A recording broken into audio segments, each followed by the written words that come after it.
Hello mga ka-Java girls! Ngayon i-share ko ulit sa inyo kung paano gumawa ng banana chocolate bread or cake.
Pag nahalo natin mabuti ito, ay ilagay na natin yung coconut milk. Nahalo natin mabuti din.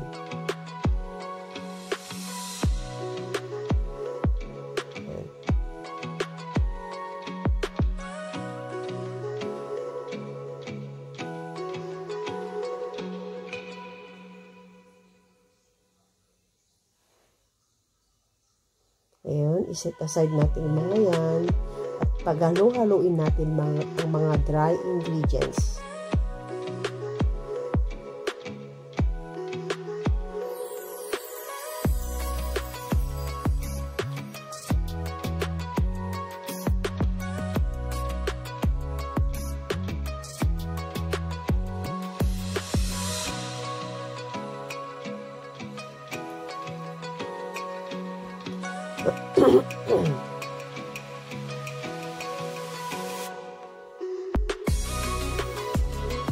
Yan, ihalo lang natin mabuti.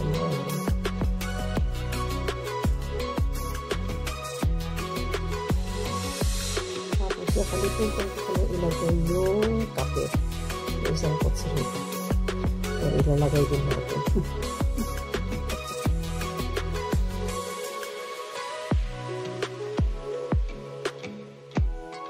Yan, ang kape. Next kape. Kahit anong klaseng brand ng kape, pwede nyo ilagay. Para maano naman yung lasa niya. Parang mocha. Mas marami pa sanang kape ilagay ko, pero huwag na. At baka, ano, gusto ito ng aking apo eh. Gusto niya itong chocolate cake, kaya huwag muna sa kapeng madami. Ayan, ihalo natin yung liquid na inano natin kanina.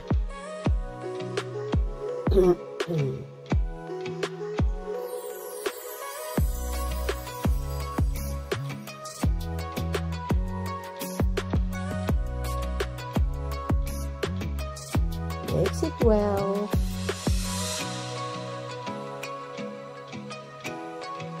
Tapos, lagyan din natin ng vanilla essence.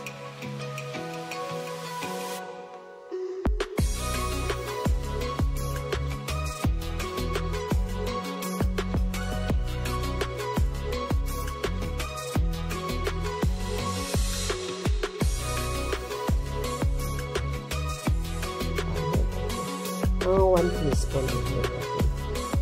At hindi ko susukatin naman kung kadami ng 1 teaspoon. Palusot lang ako dahil hindi ko nilagay din sa maliit kong container na pinaglalagyan sa bunali. Pagkatapos natin haluin yan, isama na natin ang banana na mash natin. Mash banana. Ayan.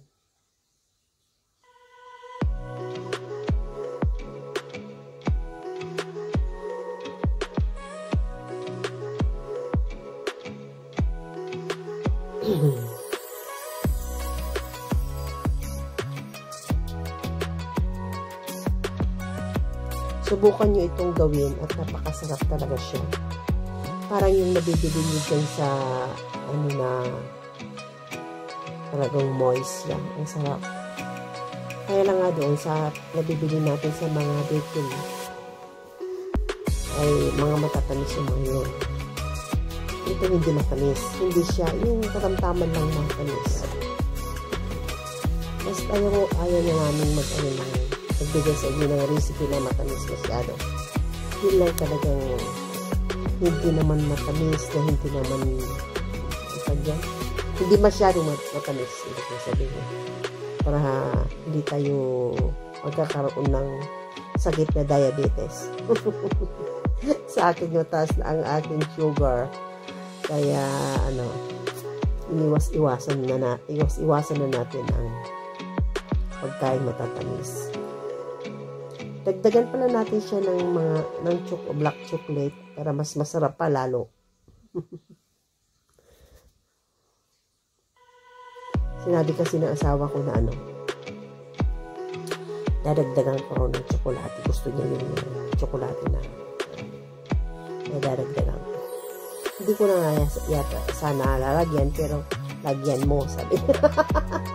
Kaya pagbigyan na lang natin siya.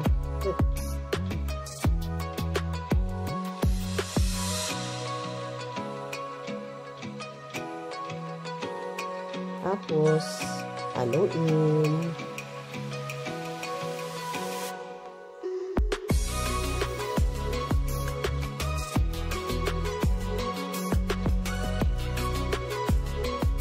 Sa tingin pa lang niya ngayon, hindi pa naluluto. Ang sarap ng kainin.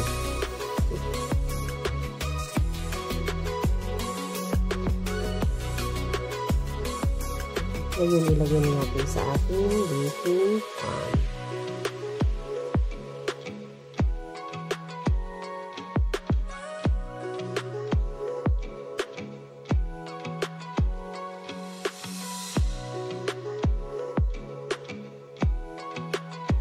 Kunin na i-scrape natin lahat.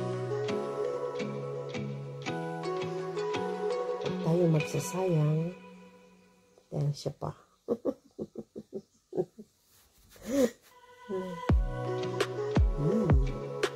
looks so yummy na kahit hindi pa naluto. Ngayon, ilagay na natin sa oven. Kanina pala, na-preheat ko na yung oven ng 150 degrees. At ito, lutuin natin ito ng 1 hour and 10 minutes. Ito. Sakto yun. Sakto-sakto. Yung ibang, ano nila, 160 degrees. Pero sa akin, 150 kasi gusto, minsan kasi medyo matigas sa ano, o mapapaano, mas masusunod sa ibabaw niya kasi minsan. Malakas kayo yung oven ko. Ayan, naluto na within 1 hour and 10 minutes. Kita nyo siya. So yummy. Yummy dishes niya. Kahit na mainit pa, nagmamadali talaga tayo natikman. Kaya, ita-transfer na kagad. Dapat hindi pa sana. Pero, tayo magawa. Takam na tayo. Dapat i-ano natin kahit naman sana 15 to 20 minutes or 30 minutes. Pero, medyo nabiyak na siya dyan inano ko eh. Pero hindi naman. Naagapan ko din. Kasi bagong luto. Tapos sabi ko na nga ba, yun, nagme-melt-melt pa yung kanyang tsokolate.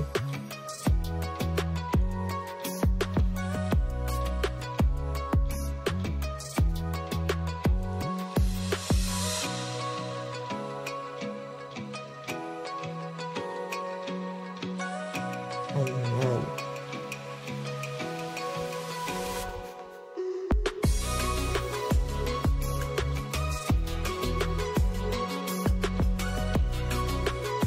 Ngayon, mag-slice na tayo. Ito ang magiging dinner namin. Ay, dinner. Ano ba yan? Almusal namin. Tignan nyo. Wow! Yummy delicious talaga siya. Kasarap-sarap. Ayun, pagkita nyo yung chocolate niya. Nabuo-buo. May buo ba?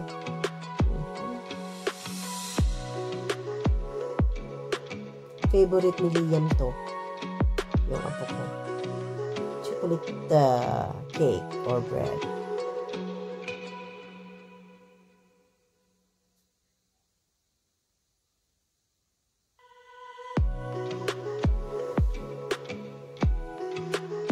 Okay mga ka-Java Girls. Hanggang dito na lang. At sana'y nagustuhan nyo. At nag-enjoy kayong manood ng paggawa natin ng banana chocolate cake. Very moist siya. Sa mga hindi pa nag-subscribe, mag-subscribe na po kayo.